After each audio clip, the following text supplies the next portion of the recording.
সাড়ে-তিন হাত মাটির ঘর, অন্ধকার সেই কবর, আলোকে জ্বালাইব খবর রাখলি না।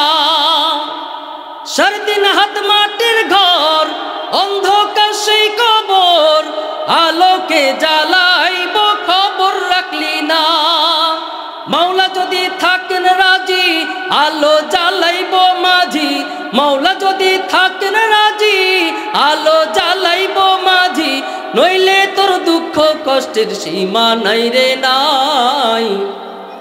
ইঞ্জিনটা চইলা গেলে হাইরে হাইরে হায়, ডাব্বাটা পইরা রইব এই যে দুনিয়ায়।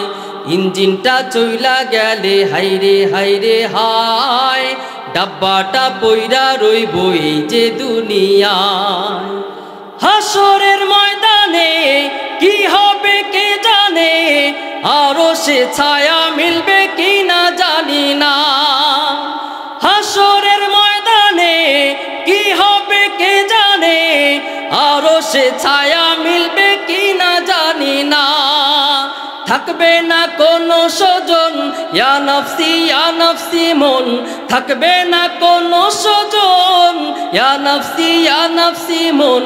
ওই পারে পুণ্য ছাড়া মুক্তি নাই রে নাই।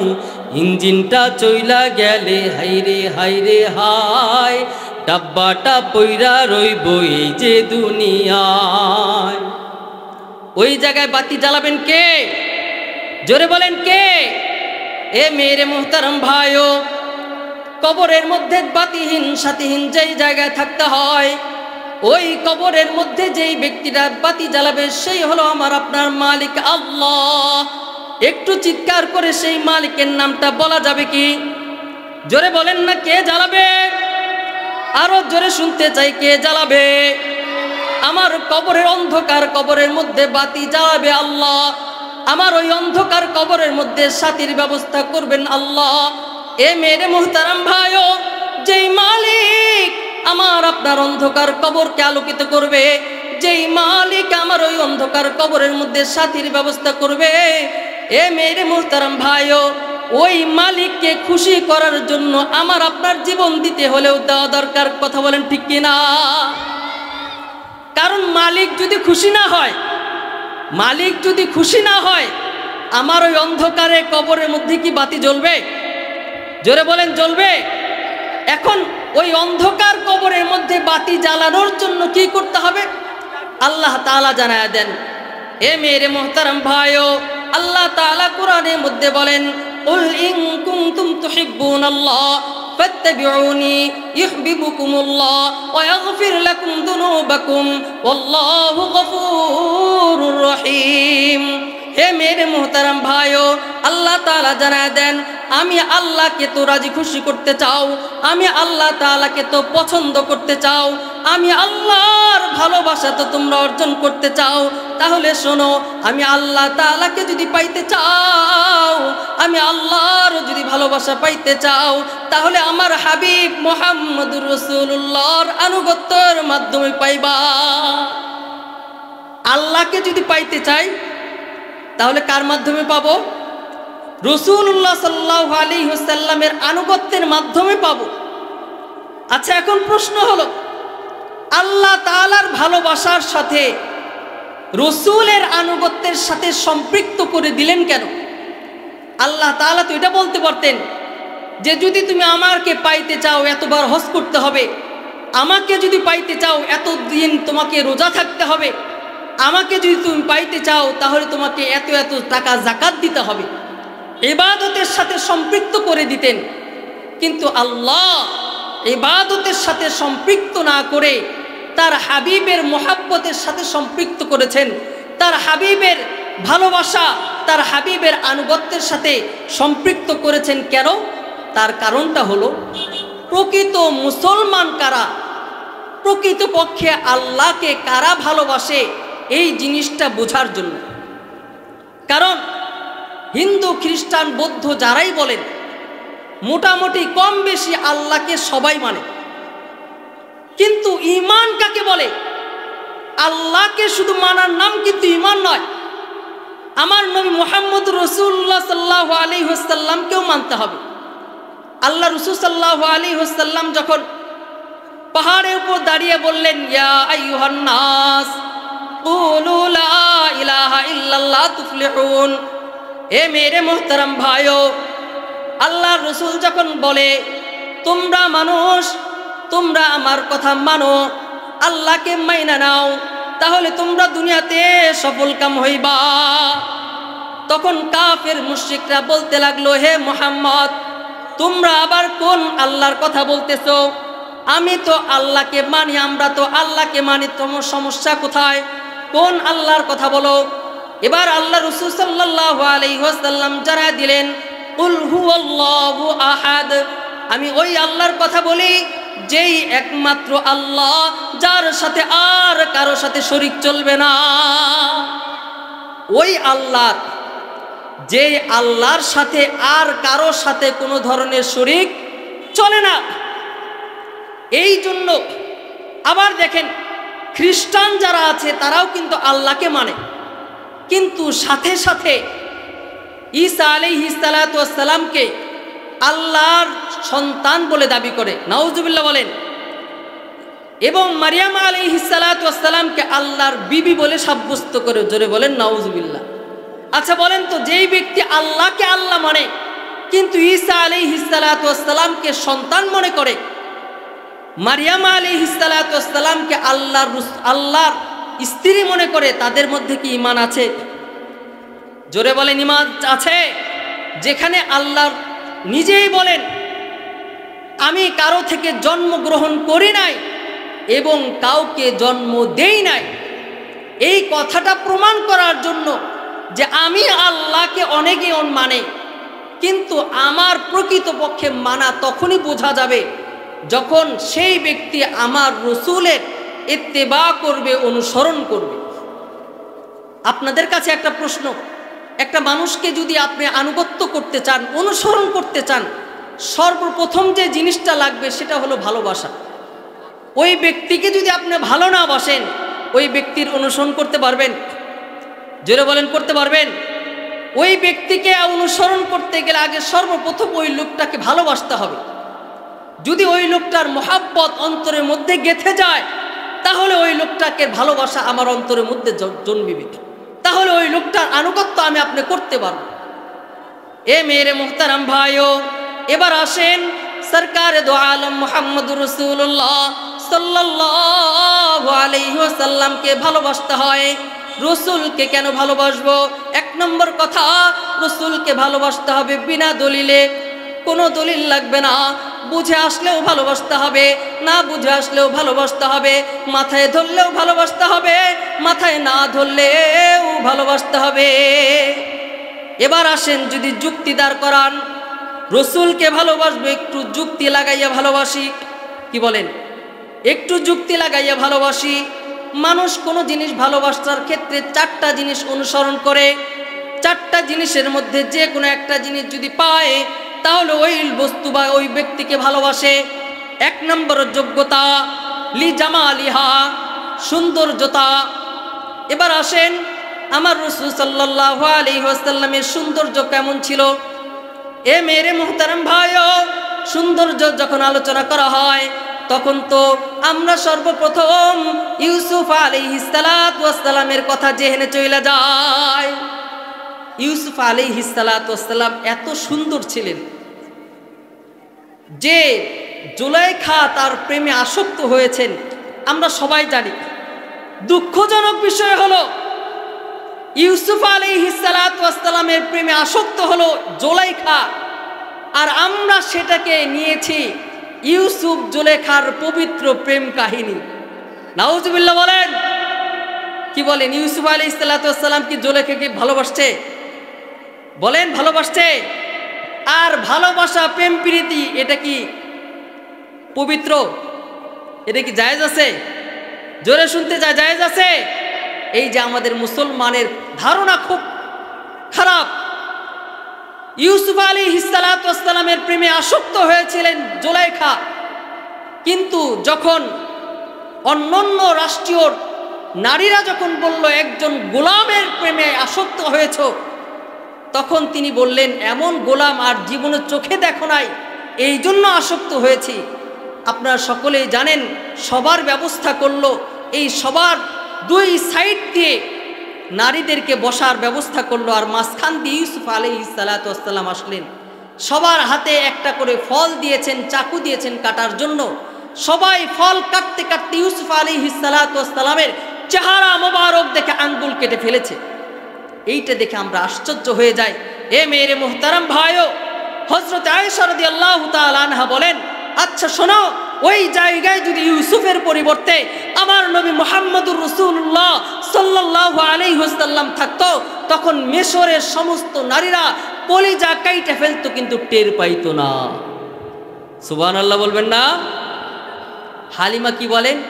হালিমা দুধমা দেখে বলে প্রিয় নবীর মুখটা, আমিনা তোমার বাচ্চা নাকি চাঁদের একটি টুকরা। হালিমা দুধমা দেখে বলে প্রিয় নবীর মুখটা, আমিনা তোমার বাচ্চা নাকি চাঁদের একটি টুকরা। হৃদয়ে এঁকেছি যে, হৃদয়ে এঁকেছি যে প্রিয় নবীর ছবি, ছবি ইয়া নবী মনের কাবা এঁকেছি, প্রিয় নবী তোমার ছবি আমি মনের কাবা এঁকেছি, প্রিয় নবী তোমার ছবি। আমাদের মনের কাবা কার ছবি? জোরে বলেন, আমাদের মনের কাবা কার ছবি? জনাবে মুহাম্মদুর রাসূলুল্লাহ সাল্লাল্লাহু আলাইহি ওয়াসাল্লাম। এ মেরে মুহতারাম ভাইও, সরকারে দো আলম মুহাম্মদুর রাসূলুল্লাহ কতটুকু সুন্দর। জাবির ইবনে সামুরা রাদিয়াল্লাহু তাআলা আনহু বলেন, আচ্ছা আচ্ছা আমি একবার চাঁদের দিকে তাকাই, আবার রাসূলের চেহারার দিকে তাকাই, আবার চাঁদের দিকে তাকাই, কিন্তু চাঁদের আলোটা দেখি আমার রাসূলের চেহারার সামনে বিলীন হইয়া যাইতেছে। আমার রসুলে এত সুন্দর ছিলেন। রসুলের সৌন্দর্য নিয়ে যদি আলোচনা করা হয়, তা রাতের পর রাত শেষ হয়, এরপরে রসুলের সৌন্দর্য আলোচনা শেষ করা সম্ভব না। এবার আসেন দ্বিতীয় নম্বর গুণ, লিকামালিহা, যোগ্যতা। যোগ্যতা যার আছে ওই ব্যক্তিকে মানুষ ভালোবাসে।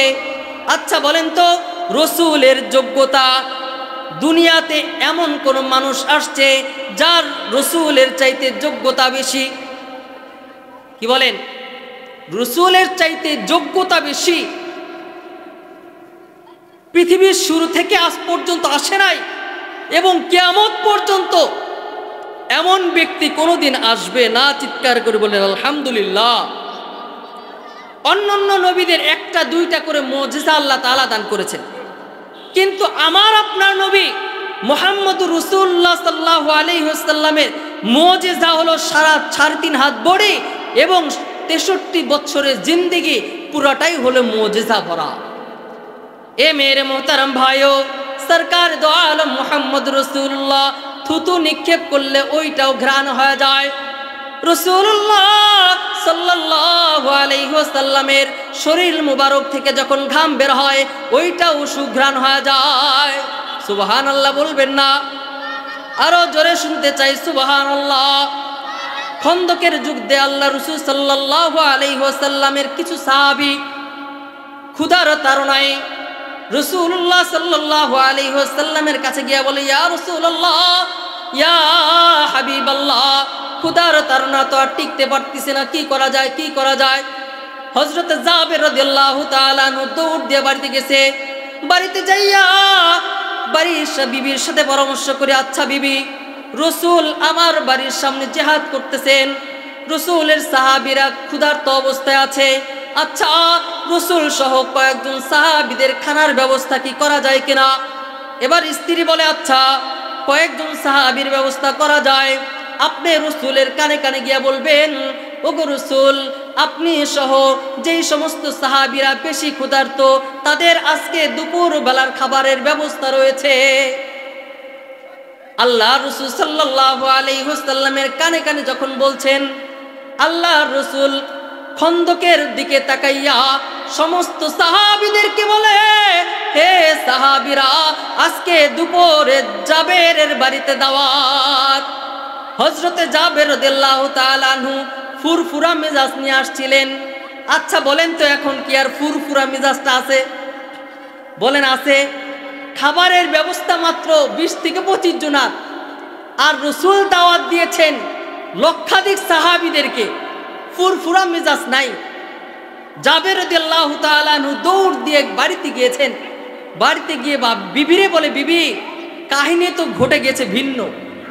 এ মেরে মোহতারাম ভাইও, একজন মহিলার ইমানের পাওয়ার দেখেন, ইমানের পাওয়ার দেখেন। এবার বিবি বলে, আচ্ছা জাবের, আপনি কি রাসূলুল্লাহ সাল্লাল্লাহু আলাইহি ওয়াসাল্লামকে কয়েকজন সাহাবীর কথা বলেছেন কিনা? জাবের রাদিয়াল্লাহু তাআলা আনহু বলেন, বিবি আমি আল্লাহর রাসূলকে কয়েকজন মাত্র সাহাবীর কথা বলেছি, কিন্তু রাসূল তো সব সাহাবীদেরকে দাওয়াত দিয়েছেন। এবার বিবি বলে, আচ্ছা শোনেন, যেহেতু রাসূল দাওয়াত দিয়েছেন, খানা খাওয়াবেন আল্লাহ, দাওয়াত দিয়েছেন রাসূলুল্লাহ, খানা খাওয়াবেন আল্লাহ, দাওয়াত দিয়েছেন রাসূলুল্লাহ, আমার আর তোমার টেনশনের কোনো কারণ নাই। সুবহানাল্লাহ বলবেন না? আল্লাহ রাসূল সাল্লাল্লাহু আলাইহি ওয়াসাল্লাম আয়েশা বলতেছে, যাবে তোমার রান্নাঘরটা কোথায় একটু দেখাও। রাসূল সাল্লাল্লাহু আলাইহি ওয়াসাল্লাম রান্নাঘরে ঢুকে সুন্দর করে ঢাকনা দিয়ে পাতিলটা ঢেকে দিলেন। ঢেকে দিয়ে বললেন, যাবে এইখান থেকে তুমি শুধু ঢাকনা একটু খুলে বেড়ে দিবে, আর তুমি ঢাকনা পুরাটা খুলবে না। জাবের রাদিয়াল্লাহু তাআলা আনহু সেখান থেকে বাইরে দিচ্ছেন, সাহাবীরা এক এক পর্যায়ে খাচ্ছেন। জাবের রাদিয়াল্লাহু তাআলা আনহু বাইরে দিচ্ছেন, সাহাবায়ে কেরাম এক এক করে খাচ্ছেন।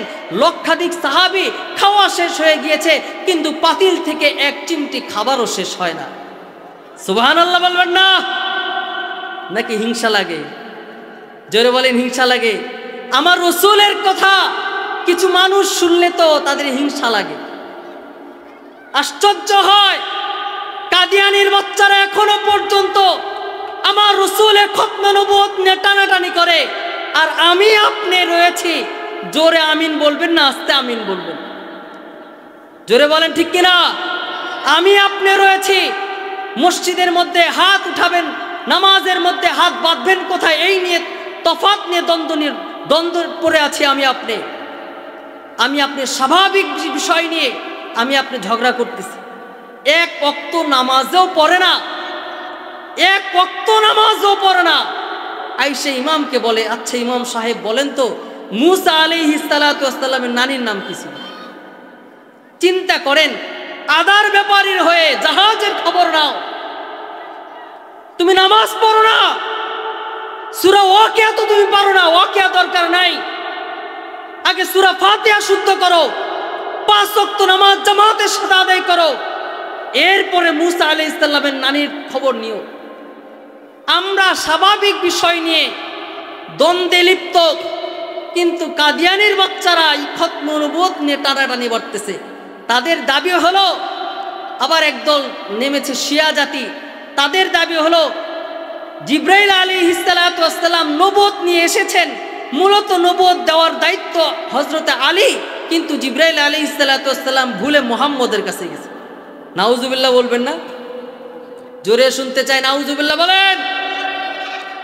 এ মেরে মোহতারাম ভাইও, সরকারে দো আলম মুহাম্মদুর রাসূলুল্লাহ সাল্লাল্লাহু আলাইহি ওয়াসাল্লামের যোগ্যতা সম্পর্কেও যদি বলা হয়, তাহলে রাতকে রাত শেষ হয়ে যাবে, কিন্তু রাসূলের যোগ্যতা বলে শেষ করা যাবে না।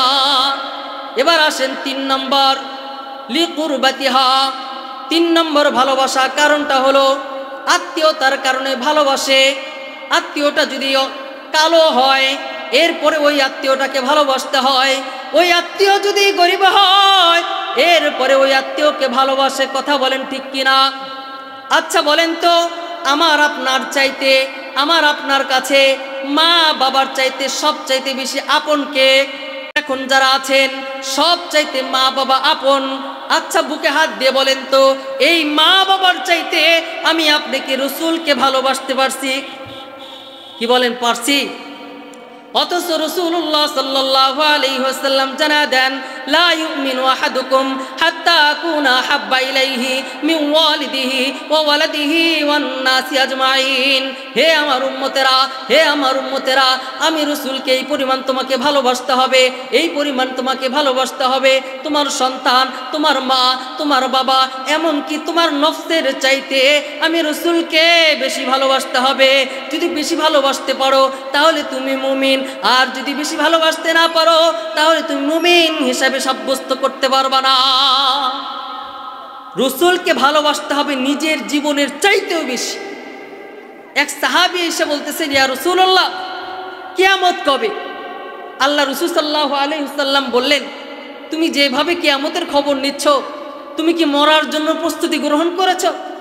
আল্লাহ রাসূল সাল্লাল্লাহু আলাইহি ওয়াসাল্লামের প্রশ্নের উত্তরে ওই সাহাবী বলে, ইয়া রাসূলুল্লাহ, কবরে সামান বেশি জোগাড় করতে পারি নাই, কিন্তু এতটুকু জোগাড় করেছি, নামাজ কালাম বেশি নাই, কোরআন তেলাওয়াত বেশি নাই, রোজা বেশি নাই, জিকির আজকার বেশি নাই, কিন্তু একটা জিনিস সবচাইতে বেশি ঈমানের সাথে বলতে পারি, জোর গলায় বলতে পারি যে আমার আপনার নবী মুহাম্মদুর রাসূলুল্লাহ সাল্লাল্লাহু আলাইহি ওয়াসাল্লামের ভালোবাসা আমার অন্তরে আমার জীবনের চাইতেও বেশি। জোরে বলেন সুবহানাল্লাহ। রাসূলের ভালোবাসা যদি নিজের জীবনের চাইতে বেশি না করতে পারেন, ঈমানদার হইতে পারবেন না। চতুর্থ নম্বর হলো যেই কারণে মানুষ মানুষকে ভালোবাসে, চতুর্থ নম্বর হলো লিহসানিহা, তার দয়া ভালোবাসা। একজন মানুষের মধ্যে যদি দয়ার গুণটা থাকে, ভালোবাসার গুণটা থাকে, ওই ব্যক্তিকে মানুষ অটোমেটিক ভালোবাসে। আচ্ছা বলেন তো, এই দয়ার গুণটা, মায়ার গুণটা রহমাতাল লিল আলামিনের চাইতে আর কার বেশি আছে? বলতে পারেন আর কার বেশি আছে? যেটার প্রমাণ হয়েছে কয়েকদিন আগে করোনা গিয়েছে। করোনার মধ্যে বাবার করোনা হয়েছে, সন্তান কাছে যায় না, সন্তান করোনা হয়ে মারা গিয়েছে, বাবা দাফন দেয় নাই। কথা বলেন ঠিক কিনা? নজির আছে কিনা? করোনা দিয়ে আল্লাহ তাআলা আমাকে আপনাকে একটা জিনিস মেসেজ দিয়েছে, বান্দা যত যাই করো না কেন, কেউ তোমার আপন নয়, কেউ তোমার আপন নয়। একজন উস্তাদ পীর সাহেব তার মুরিদকে শিখিয়েছেন, তোমার আপন কেউ নয়, চিন্তা করবা তোমার আপন কাউকে পাবা না, একমাত্র আল্লাহ এবং রাসূলকে পাবা। সে বিশ্বাস করে না, তাকে শিখানো হয়েছে আজকে বাড়িতে যায় বলবা, কেহ কারো না, কেহ কারো না, আমি কারো না, কেউ আমার না। এ মেরে মোহতারাম ভাইও, লোকটা বাড়ির দরজায় গিয়া খটখট করতেছে, আর সাথে সাথে মেয়ে খুইলা দিছে। মেয়ে খুইলা দেওয়ার সাথে সাথে আওয়াজ শুনতেছে, কেহ কারো না, কেহ কারো না, আমি কারো না, কেউ আমার না। এবার বাচ্চা বলে, মেয়ে বলে, আচ্ছা কেউ কারো না, তাহলে আবার দরজাটা বন্ধ করে তুমি বাইরে থাকো, তোমার আর আসার দরকার নাই। অনেক রিকোয়েস্ট করার পরে ঘরে ঢুকতে পারছে, একই আওয়াজ, একই আওয়াজ, কেহ কারো না, কেহ কারো না, আমি কারো না, আমার কেউ আমার না, একই আওয়াজ দিচ্ছে। এবার বিবি বলে, যেহেতু কেউ কারো না, আমিও তোমার না, অতএব আমিও তোমার ভাত দেব না, একা একা ভাত খাওয়ার ব্যবস্থা করো। বুজুর্গ শিখাইয়া দিছেন, তুমি মরার ভান ধরে শুয়ে থাকবা। এবার মরার ভান ধরে শুয়ে রইছে। এবার স্ত্রী আইসা বলতেছে, ওগো আল্লাহ, তোমার কাছে একটা জিনিস চাই গো মালিক, আমার স্বামীকে তুমি জীবিত কইরা দাও, প্রয়োজন পড়লে আমার জীবনটা তুমি নিয়ে নাও। মেয়ে আইসা বলে, ওগো আল্লাহ, আমার বাবা অনেক ভালো ছিল, আমার বাবার মতো আর কোনো বাবা হয় না। ওগো আল্লাহ, আমার জীবনের বিনিময়ে আমার বাবাকে তুমি সুস্থ করে দাও, আমার বাবাকে তুমি জীবিত কইরা দাও। এবার হাঁটি হাঁটি পা পা কইরা ওই বুজুর্গটা চইলে আসছে। চইলে আসে বলে, আচ্ছা আপনি কি চান আপনার স্ত্রী, আপনার স্বামীটা জীবিত হোক? স্ত্রী বলে, হ্যাঁ হ্যাঁ আমি চাই। মেয়েকে বলছে, আচ্ছা তুমি কি চাও তোমার বাবা জীবিত হোক? বলে, হ্যাঁ হ্যাঁ আমি তো চাই, আমিও চাই। আচ্ছা বুজুর্গ বলে, আজরাইল আলাইহিস সালাতু ওয়াস সালাম তোমার বাবার জান নিয়ে এখনো আরশে যায় নাই, তোমার বাবার জীবন নিয়ে এখনো গাছের ডগায় বইসা রইছে। তোমরা যদি অনুমতি দাও, আমি আজরাইল কাছে অনুমতি চাইয়া অনুরোধ কইরা তোমার বাবার জীবনটা ফিরিয়ে দিতে পারি, তবে শর্ত হলো তোমাদের একজনকে জীবন দিতে হবে। এবার স্ত্রী বলতেছে, না ভাই, যে মারা গিয়েছে সেই থাক, কারণ মারা তো গিয়েছে, একে দেখলে আরো মানুষ ভয় পাবে। এবার মেয়েও বলতেছে, না, যেহেতু মারা গিয়েছে আমার আব্বা, আমি জীবিত আছি, আমার আব্বা মারা গিয়েছে, সেটাই থাক, আমি জীবিত থাকি। এবার লোকটা দাঁড়িয়ে গিয়ে বলতেছে, আসলেও আমি যে বলছি কেউ কারো না, আমি কারো না, প্রমাণ পাইলাম, আমার জন্য কোনো মানুষ কান্না করবে না, মারা গেলে সর্বোচ্চ 1 থেকে 2 দিন কান্না করবে, এরপর আর কান্না করবে না। কিন্তু কান্না করবে কে? আমার আপনার নবী মুহাম্মদুর রাসূলুল্লাহ সাল্লাল্লাহু আলাইহি ওয়াসাল্লাম, যার মধ্যে সবচাইতে, দুনিয়ার সবচাইতে দয়া মায়া উম্মতি মুহাম্মাদির জন্য আমার আপনার নবী মুহাম্মদুর রাসূলুল্লাহর অন্তরে। কথা বলেন ঠিক কিনা? এ মেরে মোহতারাম ভাইও, আমার রসুলের দয়াটা আমাদের উপরে কেমন একটুখানি বইলা দেব। এ মেরে মোহতারাম ভাইও, আমরা সকলেই জানি সরকার দো আলম মুহাম্মদুর রাসূলুল্লাহ সাল্লাল্লাহু আলাইহি ওয়াসাল্লাম হাশরের ময়দানে এমন একটা চেয়ার দেওয়া হবে বসার জন্য, যেই চেয়ারটাকে বলা হয় মাকামে মাহমুদা। আল্লাহ রাসূল সাল্লাল্লাহু আলাইহি ওয়াসাল্লামকে বলবে, ওগো রাসূল, আপনাকে আসন দেওয়া হয়েছে মাকামে মাহমুদা, আপনি একটু বসুন। আল্লাহ রাসূল বসবেন না। আবার বলবে, ওগো রাসূল, আপনি একটু বসেন। রাসূল বসবেন না। তৃতীয়বার বলবে, ওগো রাসূল, আপনি একটু বসেন। এবার আল্লাহ রাসূল সাল্লাল্লাহু আলাইহি ওয়াসাল্লাম চেয়ারটার উপরে হাত রাখবে, বলবে, ওগো রাসূল, আপনি বসেন না কেন? এবার রাসূলুল্লাহ সাল্লাল্লাহু আলাইহি ওয়াসাল্লাম বলবেন, ওগো আল্লাহ, আপনি আমাকে বারংবার বলতেছেন আমি যদি না বসি তাহলে তো বেয়াদবি হয়ে যায়, এই জন্য আমি হাত রাইখা আমার রাসূলের চেয়ারের অধিকার আমি ঠিক রাখলাম। কিন্তু ওগো আল্লাহ, আমি যদি মাকামে মাহমুদা বসি তাহলে আমার এতিম উম্মতের খবর নেবে কে? সুবহানাল্লাহ বলেন। আমার এতিম উম্মতের খবর নেবে কে? আমি যদি মাকামে মাহমুদা বসা থাকি। এক সাহাবী জিজ্ঞেস করছে, ওগো রাসূল, আপনাকে কোথায় কোথায় পাওয়া যাবে? রাসূল বলেন, আমাকে একবার মিজানের পাল্লায় পাবে, আবার বলেন আমাকে একবার তুমি পুলসিরাতের সামনে পাবে, আবার হাউজে কাউসারে পাবে। আমি মানুষদেরকে, আমার উম্মতদেরকে, জাহান্নামের উম্মতদেরকে কমর ধইরা ধইরা জাহান্নাম থেকে ফিরাইয়া জান্নাতে নিয়ে যাব। সুবহানাল্লাহ বলতে মন চায় না? একটু জোরে শুনতে চাই সুবহানাল্লাহ। এ মেরে মোহতারাম ভাইও, সুবহানাল্লাহ বললেন। আমরা তো জানি শুধুমাত্র একটা গাছ জ্বালাবে। কি বলেন?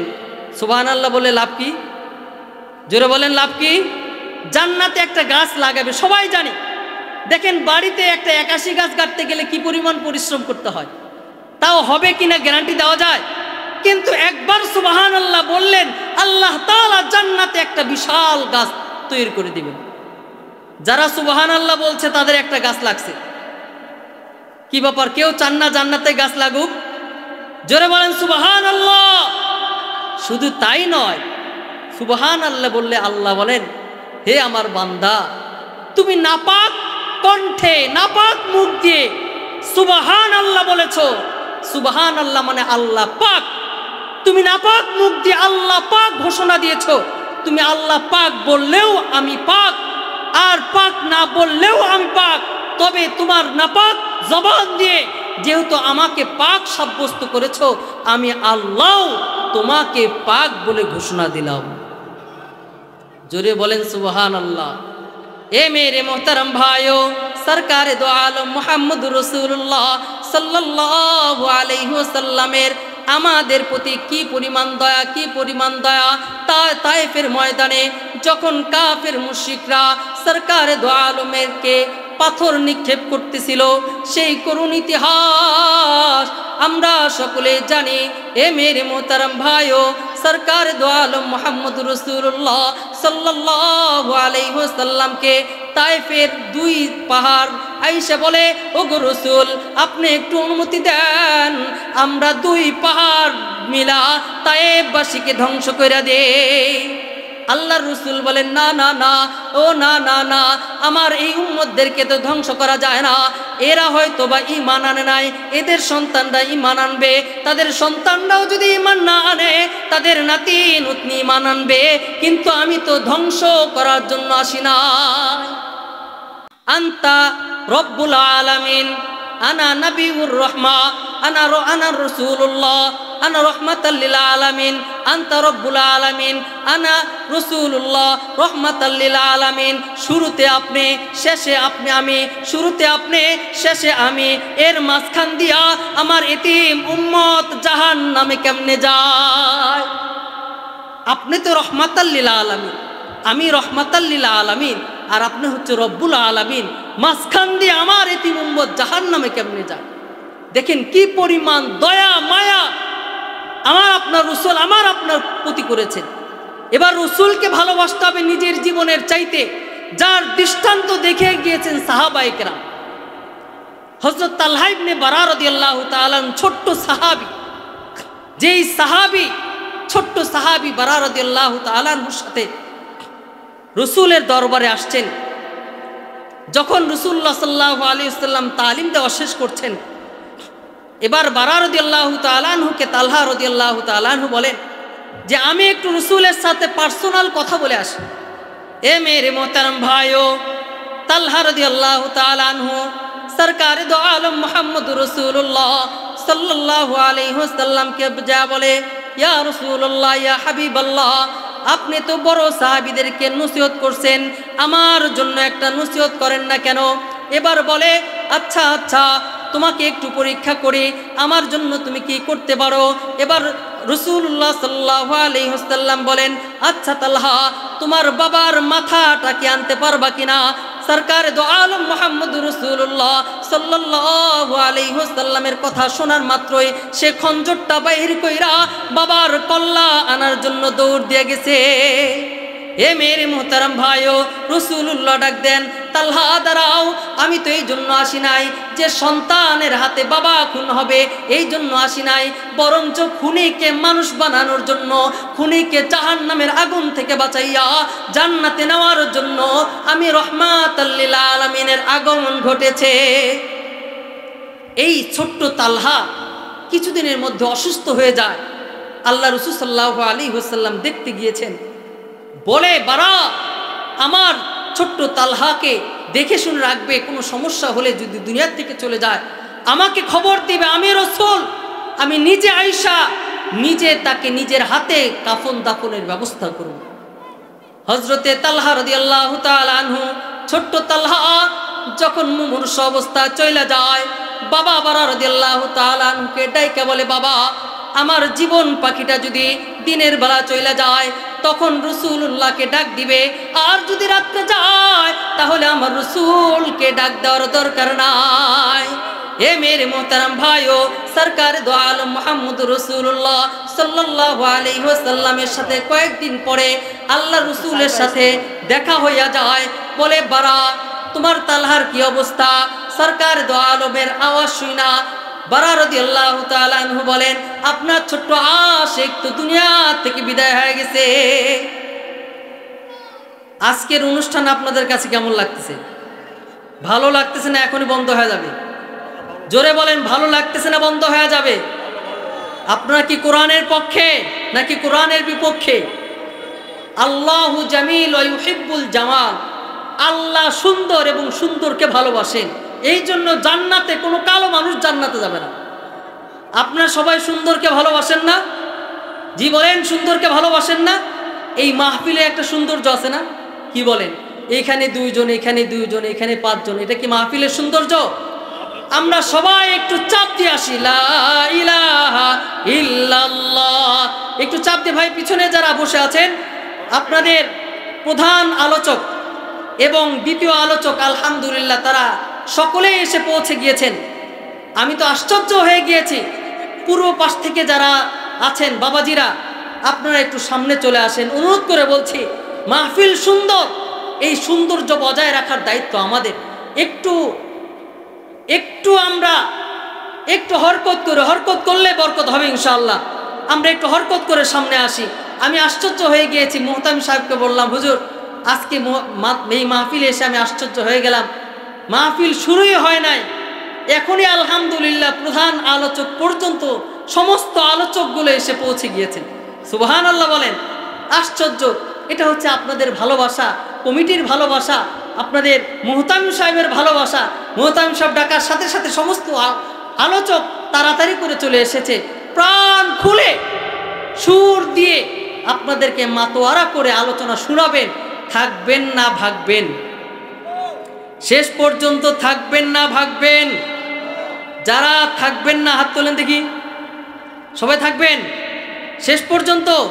এখনো মাহফিলটা সুন্দর হয় না, যারা সাইটে আছে একটু দয়া করে আপনার পায়ে হাত দিয়ে বলতেছে, একটু অনুরোধ করি আপনি একটু মাহফিলটা সৌন্দর্যের জন্য একটু পিছন থেকে এগিয়ে আসি।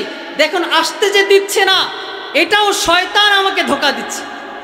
দেখেন কাল কিয়ামতের ময়দানে কিন্তু শয়তানও পিছলে চলে যাবে। শয়তান বলবে আমি কিন্তু তোমাদেরকে নামাজ পড়তে নিষেধ করি নাই, বলছে একটু পরে পড়ো। আমি কিন্তু তোমাদেরকে ওয়াজ মাহফিলে যাইতে না করি নাই, বলছি ওয়াজ মাহফিলে এক কানিতে বসে থাকো। আচ্ছা বলেন তো, কানিতে বসলে কি ওয়াজ শোনা যায়? বলেন কানিতে বসলে কি ওয়াজ শোনা যায়? ওয়াজ শুনতে হয় যে ওয়াজ করে। কে ওয়াজ করতেছে সেটা দেখার বিষয় না, চেহারা কেমন সেটা দেখার বিষয় না, তার দিকে, মুখের দিকে, চোখের দিকে তাকিয়ে ওয়াজ শুনতে হয়। এইভাবে যদি শুনতে পারেন, যার দৃষ্টান্ত সাহাবায়ে কেরাম দিয়েছেন। সাহাবায়ে কেরাম যখন তালিম দিতেন, সাহাবায়ে কেরাম যখন তালিমে বসতেন, রাসূলুল্লাহ যখন তালিম দিতেন, সাহাবায়ে কেরাম এমনভাবে বসতেন, পাখি উপর থেকে আইসা বসতো, নিরাপদ মনে করে বসতো, মনে করতো এটা কাঠের একটা টুকরা, নিরাপদ, এখানে বসলে কোনো সমস্যা নাই। আচ্ছা বলেন তো আমাদের মতো যদি বসে বসে বাদাম টোকাইতো অথবা বসে বসে গা চুলকাইলাম, তাহলে কি পাখি বসে? কি পরিমাণ মনোযোগ দিয়ে তারা কথা শুনতেন, এই জন্য তাদের কথায় তাসির হয়। এখন তো আপনারা অনেকেই বলে যে এত মাহফিল হয়, আলোচকরা আলোচনা করে, হেদায়েত আসে না কেন? ভাই হেদায়েত আসবে কেমনে? আমার আপনার তো হেদায়েতের খোরাকের নিয়ত নিয়ে মাহফিল আসি না। হেদায়েতের খোরাকের নিয়তে যদি মাহফিল আসি, মাহফিল যেখানে বসলে ভালো করে আলোচনা শোনা যায় সেখানে আমার স্থান থাকবে। কথা বলেন ঠিক কিনা? যাত্রার প্যান্ডেলে কোথায় বসি? যাত্রার প্যান্ডেলে বসি সর্বপ্রথম যে বাসটা, ওই বাসটা ধরে বসে থাকি। কি বলেন? যাত্রার প্যান্ডেল সর্বপ্রথম যে বাস, সেই বাসের মধ্যে বসে থাকি। কেন? কারণ এখান থেকে যাত্রা ভালো দেখা যায়। ঠিক আমার আপনার যদি হেদায়েতের খোরাক থাকে, মাহফিলে যেইখানে বসলে আলোচকের মুখ সুন্দরভাবে দেখা যায়, আমি ভালো করে মন দিয়ে আলোচকের আলোচনা শুনতে পারবো, সেখানে আমার বসা দরকার। তাই আমি সকলকে অনুরোধ করে বলবো যে আপনারা যারা এদিক সেদিক ঘোরাফেরা করছেন, অনেক বড় বড় আলোচক আলহামদুলিল্লাহ আসবেন, দূর থেকে এসেছেন, তারা যদি দেখে আপনারা ঘোরাফেরা করছেন, মনে আঘাত লাগবে। ওলামায়ে কেরামের মনে আপনারা আঘাত দিবেন না। আপনারা যারা আয়োজন করেছেন এত কষ্ট করে, এই আয়োজকদের মনে কষ্ট পাবে, আয়োজকদের মনে কষ্ট দিয়েন না। হাফেজে কোরআন এখান থেকে বের হবে। মাদ্রাসা এটা আমার আপনার সকলের সম্পদ, মাদ্রাসাকে ভালোবাসবো। রাসূল বলেন তোমরা আলেমদের বিরুদ্ধে কখনো যাও না, তোমরা ধ্বংস হয়ে যাবে। আল্লাহ তাআলা আমাদের সকলকে কোরআনের পক্ষে, মাদ্রাসার পক্ষে, হকের পক্ষে থেকে, দুনিয়ার থেকে রাসূলের ভালোবাসা নিয়ে, আল্লাহর ভালোবাসা নিয়ে কাল কিয়ামতের ময়দানে আল্লাহর সামনে মুসলমান হিসাবে দাঁড়ানোর তৌফিক দান করেন।